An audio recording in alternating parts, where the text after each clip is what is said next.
त्याला जरी पुरवठ ठेवलं असतं तरी त्याला पैसे भरून आता ते कनेक्शन घेतलं असतं. कारण की आता 3 HP ची 5 HP ची 7.5 HP ची मोटर मोफत केलेली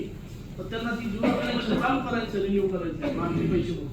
पण ते पण देते कारण ते पण आता सौरकडे कन्वर्ट करतात आणि सौरकडे कन्वर्ट करताना यांचा वायर पण शेतकऱ्याला OTP घ्यायला लागतो. जर त्याची चिडमिली नाही झाली तर तो डायरेक्ट ते OTPच देते. आता यांच्याकडे पेंडन्सी किती विचारा की मंजूर सौर पंप किती आणि मंजूर झालं इम्प्लिमेंट व्हायला किती दिवसापासून पेंडिंग आहे. धुळे तालुक्यात आम्ही आढावा बैठक घेतली माझी तर ती जवळजवळ हजारोच्या संख्येमध्ये आहे आणि त्याची वायर पण OTPच देते शेतकऱ्यांना मग ते तिकडे माल येत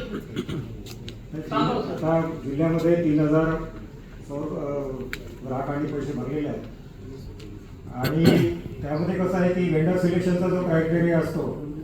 हे ग्राहकाच्या हिशोबाने ते वेंडर सिलेक्ट करतात आणि